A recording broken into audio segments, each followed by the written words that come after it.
Welcome to Music and Booze with Mo.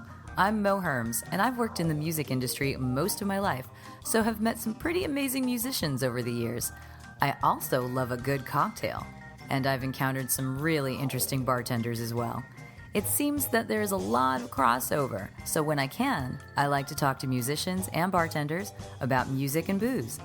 Join us at the bar, won't you?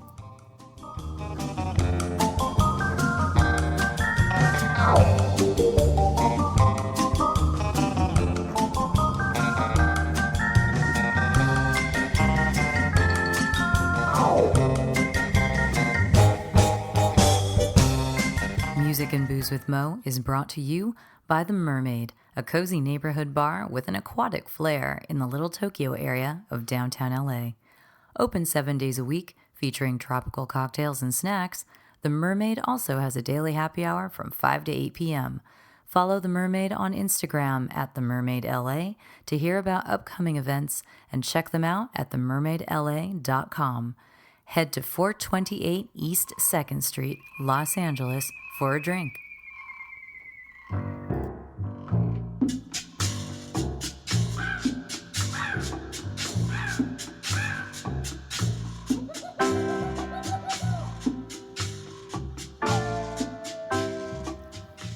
It is summertime, and this will be a summer unlike any summer that any of us have ever experienced while the world hangs under the cloud of the coronavirus. Because of this, I think we need escape more than ever. And the last couple of summers, my podcasts have been my tropical summers, where we focus on a tiki or tropical or adjacent type bar. And this summer is no exception. So I'm trying to pick places that are open, at least at the time that I interviewed them. Open partially, open more, which means that we are using the phones and we are traveling around the globe just a bit to see who we can talk to, who is still sort of functioning or doing what they can do to still give us a little bit of escape in that tropical way that we love so much. So sit back, make yourself a Mai Tai, and let's enjoy our tropical summer.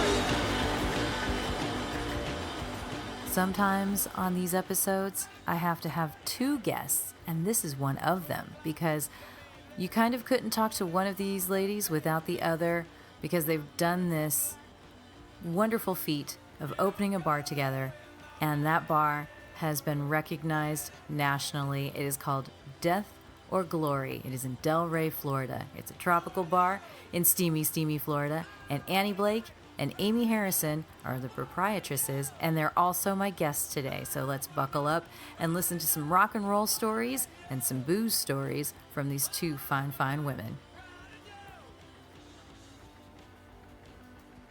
Thank you, Lau, to come up and do a little jaunt up to your guys' bar. So I always start this by asking, introduce yourselves. Tell me where you are. Tell me about yourself. So who are you and what is your role there? Who are you, Ayme? Well, I'm Ayme. I'm Ayme Harrison. I am a partner to Death or Glory. Mm-hmm. We've been here now 3 years. Prior to being here, I was at Creepy Tiki. And basically, I'm a mom of two grown-ass kids and one were in the house. So I spend all my time here. That pretty much sums it up. That sounds legit. And you? You both I'm Annie Blake. I also partner with Ayme at Death or Glory. Mm-hmm. Sometimes business partner, other times seemingly life partner.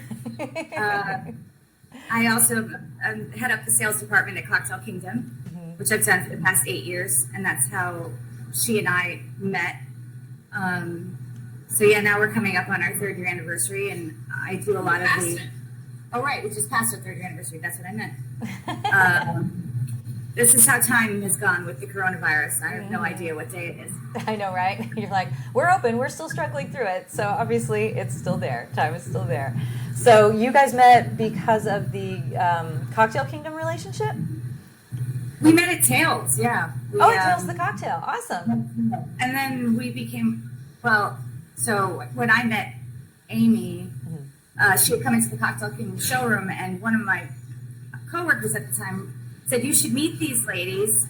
They have a bar near where you live, and they're really cool. And I saw Ayme and Demi, who, of course, were very cool and very tiki.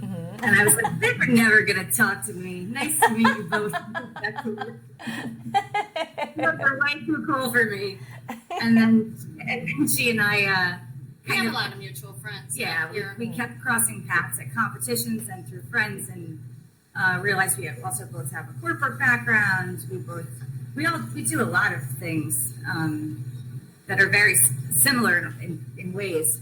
And yeah, so we connected with that, and I really liked what she did business-wise.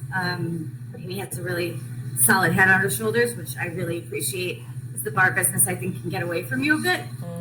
And yeah, that's how we kind of ended up. We both fell in love with this old house because it's so bloody charming, even if it's falling to pieces half the time.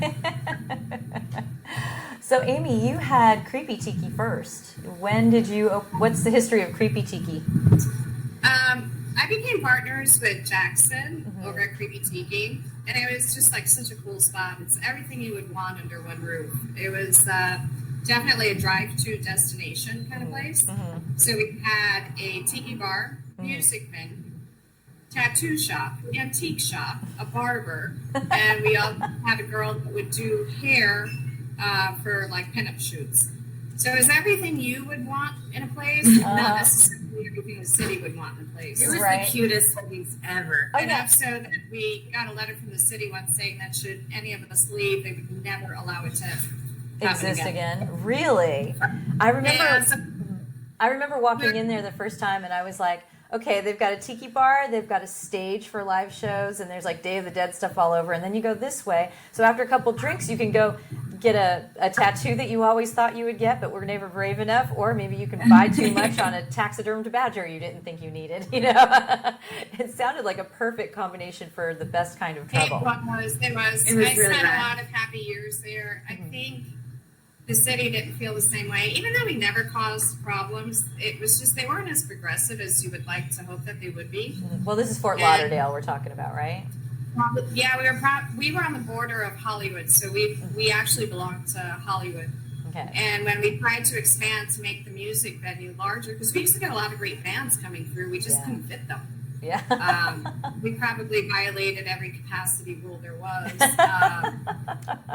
And they just weren't very cooperative. And we had a huge building. So we figured we'd fix that by inviting a rum and gin distiller to move into the building. So that's pretty much how I wound up leaving. My ex-partner is still there. He still has the tattoo shop. He still has the antiques. The space is still really nice. Yeah. And I just knew like we weren't going to be able to grow the way that we wanted to as a bar. So we wound up coming up here. And up here to is, you guys are, what town are you guys in? We're in Delray Beach. Delray Beach. Okay, that's what I thought. So many beach towns in Florida, understandably so. I was like, I know you guys are up a ways from Fort Lauderdale now. So, and then we come up here and caused some trouble with naming the bar Death or Glory and terrifying the locals for about 6 months. And then people now realize that Death or Glory isn't so scary of a place. Well, you've got skulls, so that might have scared them. I remember having a friend who lived in Florida about 15 years ago, and she came from California and was trying to sell Day of the Dead stuff. And the folks who lived in her neighborhood, she was at a swap meet, thought it was satanic and reported her. And she actually couldn't sell Day of the Dead anymore. That's wild. Yeah, I had before we opened, I had that was in Melbourne, Florida. Yeah, an older gentleman walked by and said, Desert Gloria, do you plan on murdering people when they come in here? So, yeah, that's his plan. That's exactly right. Well, when I hear Death or Glory, I wondered, is that named after the Clash song? Or was it? It is? Yeah. Ah, so we can bring the music into it now. Yeah. Because you both It's our have... closing song. Pardon? It's our closing song. Every night you play that song to kick everybody out? I got it rolled after a while. Yeah. 3 years, you really don't want to hear it as often. Well, we could talk about your music backgrounds because I know you both have that. I mean, Ayme, I don't know how involved you were in booking over at Creepy Tiki, but there were great bands that rolled through there. There sure were. We had a booking agent / promoter. We had two. My responsibility usually lied within fulfilling the writers, which we quickly realized I probably wasn't the best fit for it. Looking for salt-free rice cakes is really not my area of Ayme doesn't expertise. do fussy all that well. I have been in that place and I could do it, but yes, I'm like, as long as I have somewhere to vent after I take care of this situation, it'll be fine. Yeah, we had some great bands roll through, which we were fortunate enough to actually hang out with them and become friends. Yeah? I mean, our biggest show that we used to do was the Slackers. We would take the furniture out just to fit more people in there. That was always great fun. We had Wayne Hancock. We used to do Revenge of the Wayne the TV Train. every couple of years in the parking lot. You would have I'm sorry, what was that? You would do Revenge of the what? Revenge of the Tiki. We used to do it every couple of years, and it was the entire parking lot. We would fill with a huge stage. All of the vintage cars would come out. We'd do like pinup contests. We'd have vendors out there, and it turned into like a whole day event. And it was, it was loads of fun. It was hard work, but loads of fun. Mm-hmm. So, and then on top of that, we always had all the punk rock bands, the locals that would come in as either opening acts or just on the weeknights. Mm-hmm. So it was always interesting. And we had the Murder Junkies come through. We had one band that literally like set shit on fire on the sidewalk. As I'm landing, I'm getting phone calls from the fire department. Yay, that's always fun. Yeah, and it turns out that our first chef here. Your first chef at Death or Glory? Yeah, was part of, and I didn't even realize it. So we're all having a chat one day, and he's talking about being in a band. And before we know it, I realized that he was in one of my favorite bands that used to play. So we had two guys in the kitchen that were all in bands. Just about everybody who's been in the music scene that steps in here has at some point or another performed over at Creepy Tiki. That's awesome. And we've had the Bouncing Souls have come in here. One of the guys from the Bouncing Souls and one of the guys from MXPX comes in here. We definitely have a musical. Yeah, we used to get Joey Image from the Misfits. Yeah. Didn't he just pass away? I'm sorry? I think I heard he just passed away. Yeah. This week. Yeah. That's what I heard as well. Yeah, he had offered to teach me how to play the drums. Wow. I never done it, but that would have been fun as hell. Yeah, that would have been a story for sure. Well, Annie, you have. I don't know how good of a drum player I would have been, but. You know what? I kind of think if you're slightly badass, you're probably. And you said that Annie, you said she's got her head on, and you're saying you didn't really like to fill out the riders. I suspect that would make you a good drummer, just because I think you have the attitude for it. I always thought I was more of the triangle player. Or she'd be like Animal. See, I would play like Animal, and I think that's totally a valid way to play. So, but I would also love to hear you play triangle sometime. That would be great. Annie, you told me that you have radio background. You used to do radio. Yeah, I kind of grew up as a skate punk kid, and then got into the indie rock, emo before it was what it is now. Yeah, right. Sort of the screamo hardcore. Yeah. And then I hosted the New Afternoon Show on WNYU, and did a lot of fun stuff there. Getting to DJ at the Knitting Factory, not DJ like spin turntables in that kind of way, but I always say there's set properly. Right? Yeah. I always say there's two kinds of DJs. There's you can play one record after another and make a crowd feel something, and then there's the wiki whack stuff. That's like one record after another. Me too. The wiki whack is out of my wheelhouse. Yeah, I totally respect it, but I can't do it either. I don't have the patience. Absolutely, it's an art. It's a whole other instrument in my Absolutely, my absolutely. And now I play a lot of fingerstyle guitar. With the little free time I have, it's kind of my meditation to play guitar. So I play a lot. Yeah. I don't play here. People tease me, when am I going to play here? And I'm always like, never. But,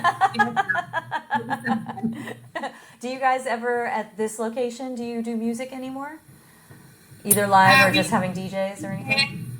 Yeah, we did. And then ASCAP started harassing the crap out of us. Oh, yeah. And I was like, it's not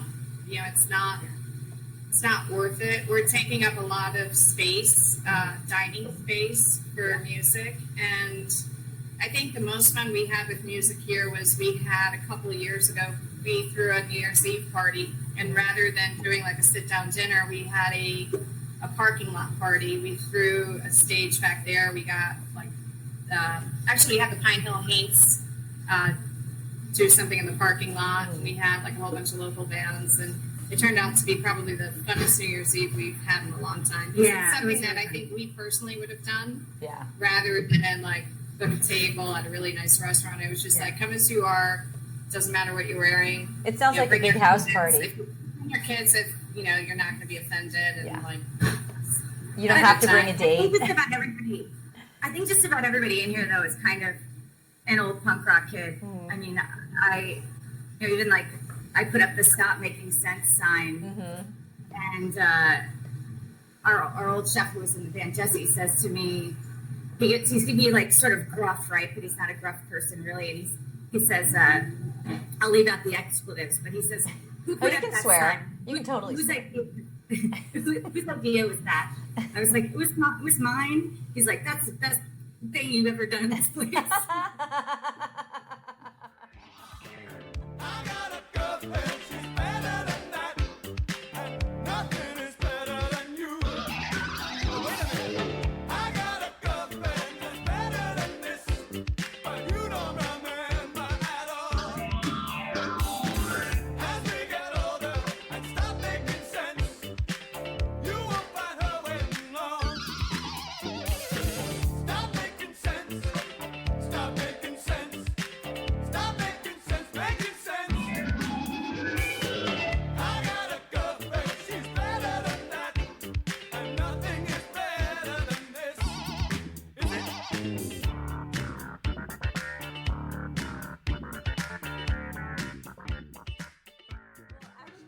Musically oriented here. I mean, almost everyone here who works here either plays an instrument, has played in a band, is into music. It's just kind of our vibe here. You guys must fight over the playlist for the evenings then. Constantly. Except for the ending the night with Death or Glory, I guess. Yeah, and then when we do our tiki dinners, which we used to do pre-COVID, we would do once a month. We'd do a tiki dinner, communal style tiki dinner outdoors, and then of course the playlist would go straight to a Brother Cleve sort of style. Or we'd get bands, local bands, to do the surf rock and Well, speaking of the tiki thing, so you guys do you brand yourselves a tiki bar or a tropical bar or just a bar that has tiki leanings? We have two bars. Yeah, I think we started originally. We had no intention of doing a tiki bar outside, and it was the first year that we opened, and it was during Pukilau, and I never made it down. And Scotty Shooter and Alex surprised me and came up here, and we came out to the backspace, and next thing you know, we were doing impromptu fire punch bowls. I think my friend Gustavo was there with that time as well. He's friends with Scott. And then we kept getting requests like, "Hey, where are your tiki drinks?" And at some point, it made sense not to fight it anymore. And so you guys are somewhat wrapped up in that community, and I've noticed that the tiki community, I don't remember, I think Otto of Tiki Oasis might have said this to me some time ago. He said, Tiki is Tiki's where subcultures go to retire. Because you go. I've always said that it's where punk rockers go to retire. And after you've done your rounds with rockabilly, and we got a little too heavy on the bottom side, so we wind up going to tiki. We have our tiki COVID. You guys have tiki masks. Oh, that's beautiful. I'm gonna have to get one of those from you guys. Although I do have a couple Tappa print, but in a cotton, so that I can breathe through them, that have been given to me. But yeah, so it's like I know people in the tiki scene who are, tons of punks. I know goths. I know like metal guys, like we've got like Jason Alexander of Devil's Reef was a death metal guy. Corey Starr, formerly of Three Dots and a Dash, total death metal guy, played in death metal bands. I laugh at the number of metal people who are in Tiki now. Tiki Yaki Orchestra, the leader of that band, was a metal guy. So it's fun to see all the different musical styles all sort of dropping into the Tiki world and enjoying that.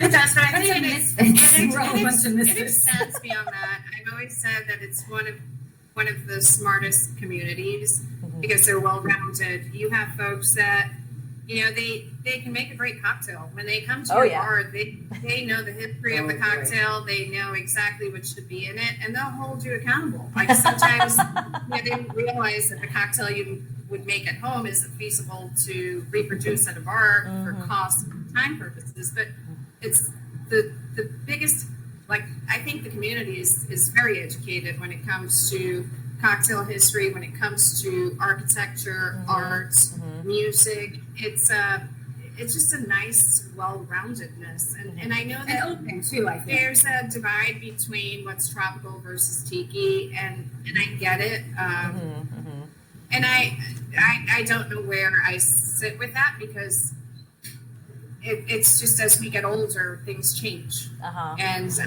realize that we need to change with the times. It's just trying to keep up with what we do every day and trying to stay afloat that some of the other issues just kind of take a back seat. And we still refer to it as tiki. Yeah, still do. And actually, you brought up cocktails and some of the guests holding you a little accountable there, keeping you guys on your toes. That happens with us as well at our spot. But you guys obviously have done a pretty good job of it because you have that Regional Tales nomination. So congratulations for that. Don't you guys? Did you have one or two? What are your It was our first year. I think that's New American Cocktail Bar we got. I think that for us was, well, at least for me, it was probably my proudest moment and really justified all the hours that we put into it. All the reasons that we worked as hard as we did. At the time, I don't think that any bar outside of the South Beach, Miami area had been nominated. So it was a really big thing for us. Yeah. And although, the criteria to make it to the Final Four is difficult. Yeah. It was still a really proud moment for us. It's super validating. Just it really was. It really was to be in this little small town, up against big boys in Denver and Nashville and New York City and LA and Seattle. It's like San Francisco, Seattle, New York, Chicago. Like, where the fuck is that? Right?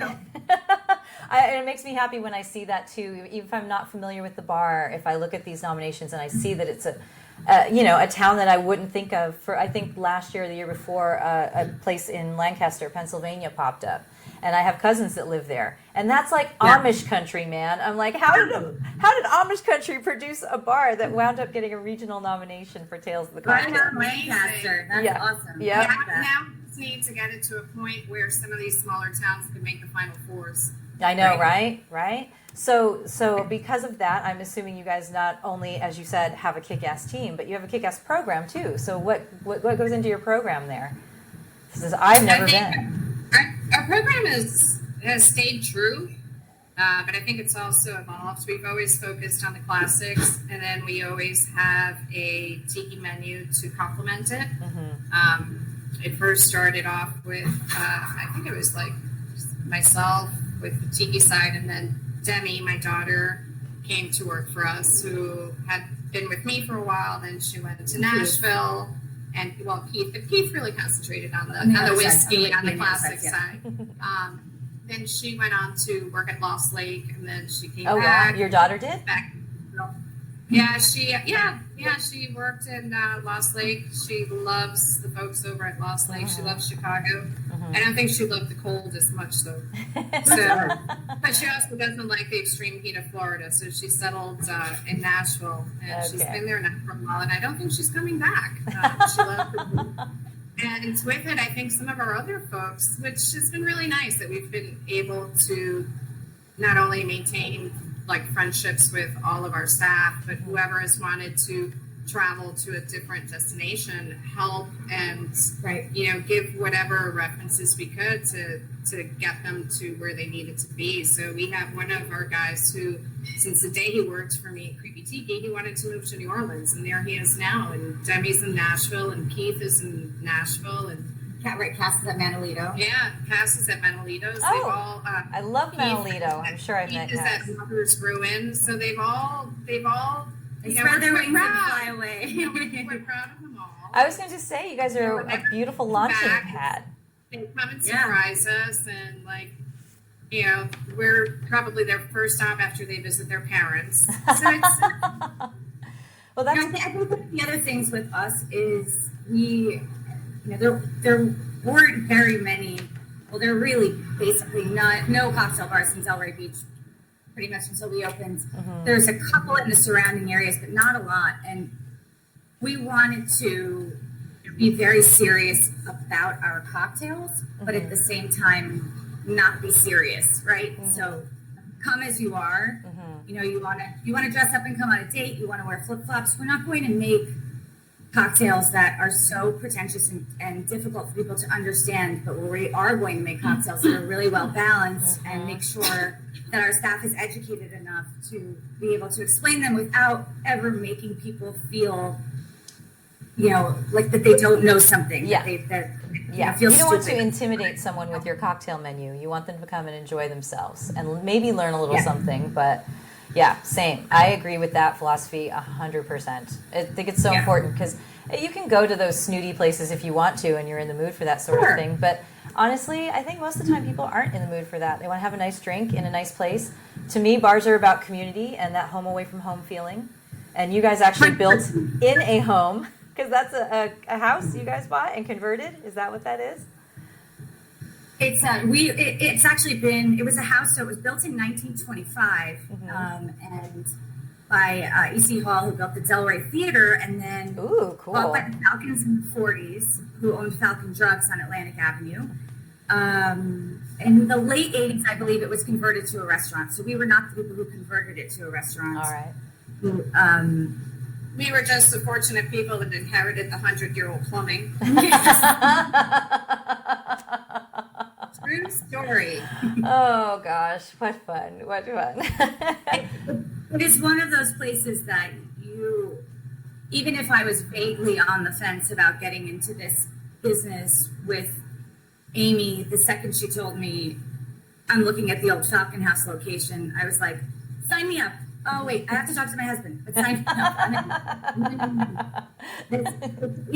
And because this house is so warm and inviting and comfortable, to have anything pretentious, it's so lame is really the best word I have for it. It's not necessary. That would be counterproductive. Really. Yeah, there's no reason. Cocktails should be easily accessible, and no one should ever be made to feel stupid for not knowing what a specific Amaro is. Right? Yeah, totally. Right, I totally agree with you. So give me a very good drink in a warm and inviting atmosphere over a perfect drink with a snooty bartender all day long. Well, it sounds like you guys have established something really wonderful, and also that you've trained your staff really well if they are leaving you and going on to these really cool spots that they get to bartend at and being accepted there. So when they're all really fabulous. Yeah. So what is your training process like there? I mean, you're like, learn this booze, have fun with it? How do you, I think a lot of them had already come trained, and we have a very, democratic way of putting together the menu. We sit together as a group. We give a date. We taste together as a group. We just basically say, all right, somebody come up with a couple of tequila cocktails, somebody come up with some rum cocktails, who's going to take which category, then we reconvene and we go through it. Sometimes we make modifications to the specs as a group, and then we publish it. So it's... I think this business, as with any business, if your staff doesn't have any ownership of what your output is, the love isn't there, right? Yep. So for the staff to have that both creative outlet and us bouncing ideas back and forth in a really in a constructively critical way. This is something that's come up in interviews too when I talk with bartenders who are also in bands and all of that, is not only do bars foster community, just by nature of them, but I think within the staff as well, you guys are sort of your own band. You have to learn to work. You work together in a synchronized way, in a harmonious way, and creating the menu is the same way. So yeah, I mean, any bar owner can hand their staff, a craft cocktail menu and make this and say, yeah, execute this. Go ahead, execute it. And if the garnish is wrong, you're in big trouble. But having the team be part of it, and having even our servers too will taste our cocktails, and we listen to feedback. We try to have a little something for everybody. Push the envelope, of course, a bit, but ultimately it's a team effort of creativity, and so everybody's really proud of what they put out. And you even see when people are selling the cocktails, one person's going to sell this one particular cocktail out because they've tasted it and they love it, and that's how you sell, right? That's how you. I think another big factor is the credit aspect of it. I'm getting old. I don't need credit. Yeah, but it's true. I mean, I don't need credit at this juncture. Like, credit for me is seeing our bar be successful. Yeah. And so it's nice for them to know that their names are going to be attached to whatever they create. Yeah. When the media opportunities come, I don't take it. I'm probably the one person. That's Amy's excuse for making me do all the TV. I'm elusive TV. I'd rather have our staff get the credit and get that face tag. They're also nicer to look at. Get them on the camera. I hit her with a drumstick. That's awesome. Well, to bring the music part back into it, I always ask this because I'm always curious in my own nerdy way, and I will get there one day so I can find out for myself. But do you guys, have you had drinks that you've named after artists and songs and that sort of stuff? Has that ever inspired you? I mean, the bar itself is named after a song. So we had the party like it's 1999 Communal Bowl. We recently, right before COVID, came up off of, we were doing an 80s pop-up. Yeah, and we had the Bowie of Christ, where we took a sort of we voted like a Jesus candle. But the we put Bowie of Christ. We called it the Bowie of Christ. Oh, I love it. We had. Was the drink served in the Jesus votive candle? Is that what it was? Or it was like the tall, the tall. Jesus. Yeah, I've seen Jesus candles. Yeah, the pillar candles. The pillar candles, yeah, the glass pillar candles. Yeah. With Chloe's face on Jesus. And what was the drink? What was in there? Oh, I don't know. You don't remember? I mean, it was tequila. I think it was a tequila too, yeah. I love those Bowie candles. I think Bowie of Christ is so clever, that phrase. I also love tequila, so all of these things make me happy. Yeah, it was fun. We had Bismarck Key. Oh God, that's wonderful. I'm not even going for it. This is what I'm going to sing. You got what I need, but you say he's just a friend, and you say he's just a friend. Oh, baby, you got what I need, but you say he's just a friend, but you say he's just a friend. Oh, baby, you got what I need, but you say he's just a friend, but you say he's. We had a drink. We had a picture of Bismarck Key on like a clay cup, as I recall. It was just like a whiskey smash, and it had like a little bottle of Woodford Reserve up tipped into it. Nice. And it was, again, we try to keep things whimsical, right? It's like, why not? Let's just make it funny. Well, something else I wanted to ask you guys before, I don't know if this signal's going to get wacky again, but something else I wanted to ask you guys also is you're a woman-owned and operated spot too, right? Because you two are basically the owners. And in LA anyway, that is not super common, and which is kind of amazing. We're a huge, huge, huge city, but I can count on two hands, barely, the number of female-owned and operated bars here. So how has that been for you guys? I mean, you're kind of in a smaller town, so I almost think it might be easier. Well, I'm here during the day, and it's very often that vendors or anyone walks in, and the first question that they ask is if there's a male manager here, may I speak to the owner, or they go directly up to Always. And then they come to find out that it's just Annie and I. It's like, oh. We had a male host who was a little older than us for a bit, and he would stand at the front and they would always say, oh, we're going to ask the owner. And I was, no, that's our host. He's a lovely guy, but he can't help you with what we need. I was actually okay with it because that meant less conversation. But I don't know if you get this one, but we also get does your husband own it with you too? Oh, yeah. Oh. Well, yes. Or they think we're a couple, which would be fine. Yeah, I hate your husband must be part of this too. It's like, no, not necessarily. Right. He's got his own job. No. Right. He has his own job. He's part of this in the sense that we are married. That's it. He also loves to come to this bar and have a drink. Exactly. Totally. Well, we don't have very many women bar owners down here either. Not bar, but restaurant owners. We have a lot of restaurant owners who are women. Bar owners, you don't really see it. Not often. Well, you guys will hopefully be two of many.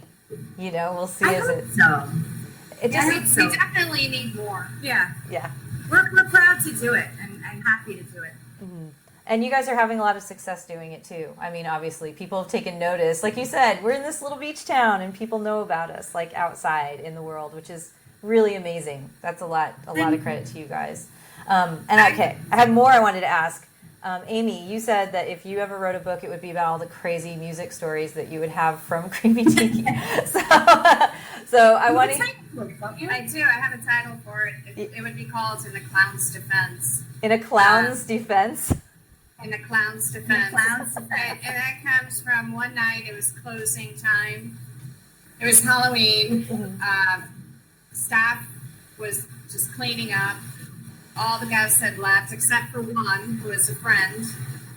And as I'm pulling up the bar stools, I find a pile of vomit with a cupcake, like the little pumpkins you put on the cup.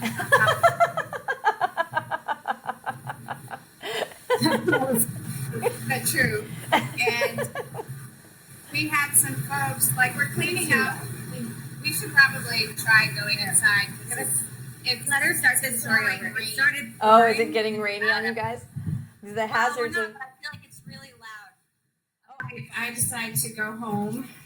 They're taking out the trash. And as I leave, a clown walks in. Okay. And this is after you found this cupcake vomit. Then the clown walks in. That was just like that's what started the whole flow for the rest of the evening. I'm done for today.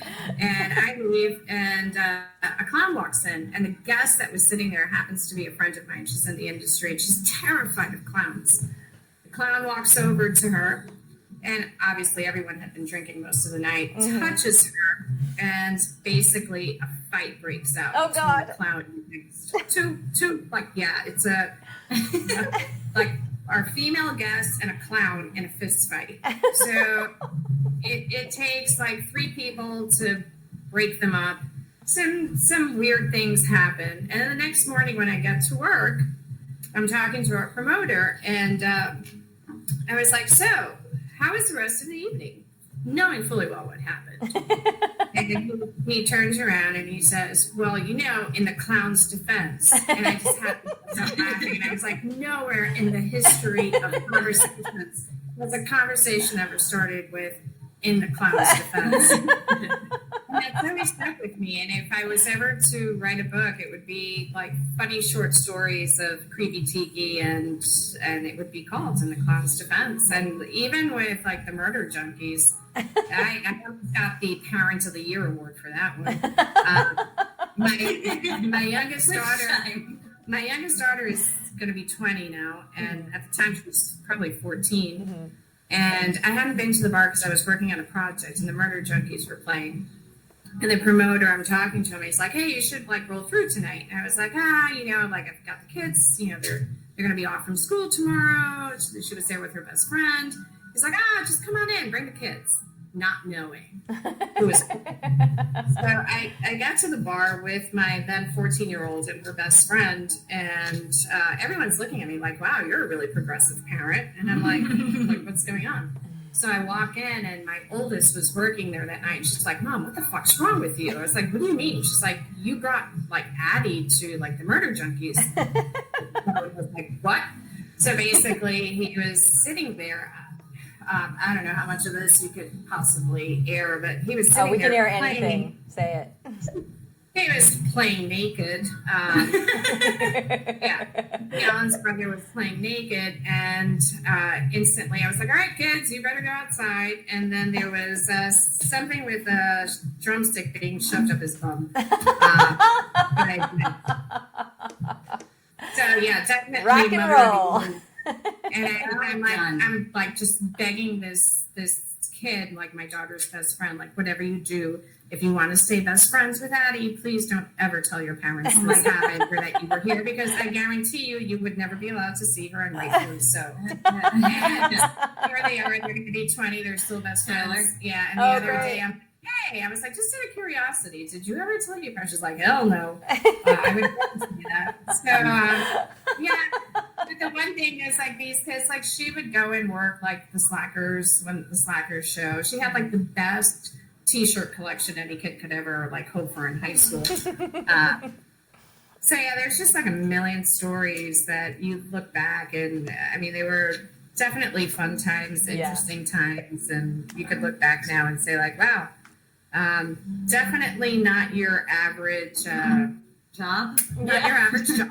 Not your average life. I always tell the kids. The silly world running about. I always tell the kids, when they bring me to a nursing home, I hope that they look at me and say, "Wow, this one must have really had some fun." Well, Amy and I were open to applying to nursing homes at some point. Well, we have to get the punk rock nursing homes started up, so that all the people who grew up in pits can like do it with their walkers if they need to when they're like in their 80s or 90s. Absolutely. We got to have a place to go. So, so Annie, do you have any good radio stories that you can share, or have you just been topped by the whole Ayme like naked dude and drumsticks up the ass story? I mean, in all honesty, that one's a hard one to top. It I is. don't even think I could ever top that one if it hadn't been here. It is hard, but I'm sure that Annie has something. Yeah, I mean, doing radio was super fun. I remember interviewing. Now I'm going to blank on his name, which makes me feel like a total shithead. But the lead singer of Folk Implosion, who is also Lou Barlow. Thank you. Yes, I love him for that. I had a boyfriend that looked just like him at the time. I remember being like, I obviously have a type. Had the glasses and the sweater and everything. I was so googly-eyed and starstruck interviewing him. That was a major highlight for me. Mm-hmm. And I interned over at the Mercury Lounge. Oh, cool! That's a fun one. That city, yeah, it was a cool venue on Houston Street and on the Lower East Side. Mm-hmm. Not the city, it was on the Lower East Side, and it was a really fun world. And then I kind of bucked up, went super corporate. Worked in publishing for 10 years. I worked in publishing too. We'll have to talk about that some other time. I did. Yeah, I was at Warner absolutely. Chappell. Mm-hmm. And I got to hang out with Rick Springfield, but that's not quite exactly the same thing. You know, 11-year-old me is totally down with that, though. And I have to say, he continues to make wine a lot. Yeah, he continues to make interesting career choices. So I'm still kind of intrigued by Rick Springfield. He's a character. But then after, leaving publishing, going to Cocktail Kingdom, sort of, books to booze moved over to the dark side back again. And I really like it. And now again, a lot of the music of my life is just me sitting and playing fingerstyle guitar, because it's this business and all, 2 jobs and all the things. Yeah. It's kind of like the church. It's my meditation at night to sit, and even if I'm just practicing one difficult, bar over and over again, it calms my mind way more than sitting in church with my mother ever did as a kid. Spoken like a true rock and roll booze person. So recovering Catholic. Yeah, right. Oh, me too. Hey, this is the route we go. This is the route we go. So, we can wrap this up, and if I want you guys to be able to share with folks out there who might hear this, Instagram, website, can they buy merch from you? How are ways they can help you out? Because you are still operating during this COVID time, which means that you're not operating at full capacity, and all bars and restaurants could use all the extra help they can get right now. So anything you want to share with folks? Absolutely. DeathOrGloryBar.com is our website. Our Facebook is Death or Glory Bar, and our Instagram is DeathOrGloryBar_Del Rey. Okay. We just got brand new tiki shirts. They're super cute. Very cool. Very cool. So if you would like more information about those, they're $68.50. Anybody that's in the area, you can come pick them up. Otherwise, we can ship them to you. You can always email me, Annie at DeathOrGloryBar.com, ANNIE, and we'll be happy to do that. Very cool. Yeah, and I think we'll have some new mugs from Tiki Diablo, I believe, in the next maybe 6 months. But come get and anybody that's in Florida, please come and see us. Yeah. We're not on the main drag. We're a block off, so we're like a little hidden and tucked away. But we would love to see anybody, and come and see us. Yeah, absolutely. Well, I wish the best for you guys. And I'm going to stop the recording, but I want to talk to you guys for just a second longer. But thank you so much for doing this. I really appreciate it. No, thank you too.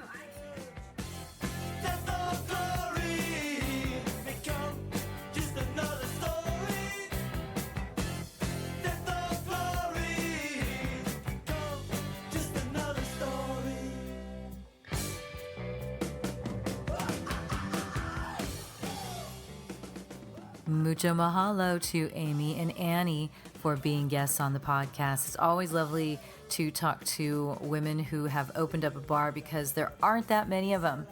And I'm glad that they're having such success at it. So remember to go follow them on Instagram. That is DeathOrGloryBar_Del Rey. And you can be alerted to any new merch that they may have. I know they've got some good things coming up that some tiki files will be really interested in. And they've got other stuff there that will help support the bar while they're operating at half capacity during this crazy COVID time. And you can just see pictures of beautiful drinks that they've come up with, and they've got such a great sense of humor. It's a fun Instagram to follow. So you also will want to check out the Spotify playlist that they have created. 2 women with fantastic musical taste. It's a really cool list, so go look that up as well. I've got the link on my Facebook page and also on the podcast page, so you can find that later. Music and Booze with Mo is brought to you by Barkeeper, a head shop for cocktail lovers, located at 614 North Hoover Street in Silver Lake, Los Angeles. Stop by for barware, vintage glassware, a carefully curated collection of spirits, and one of the most impressive selections of bitters anywhere. Follow them on Instagram and Facebook for information regarding spirits tastings. That's barkeepersilverlake.com, and also in the Virgil Village neighborhood of Silver Lake, Los Angeles. Thank you for tuning in to our barroom chats on Music and Booze with Mo. For more info about today's guest, or if you want to connect with me, check out my Facebook page, Mo Herms. Please subscribe to the podcast and feel free to tell all your friends about it. While you're there, give the show a rating and a review. It really helps to get the word out. If you want to hear the playlists our guests have curated, search She Be Mo on Spotify. SHEBMO. Find pictures of the interviewees and the cool stuff they create on the Music and Booze with Mo Instagram account. Lower your expectations and join us at the bar. Till next time, cheers.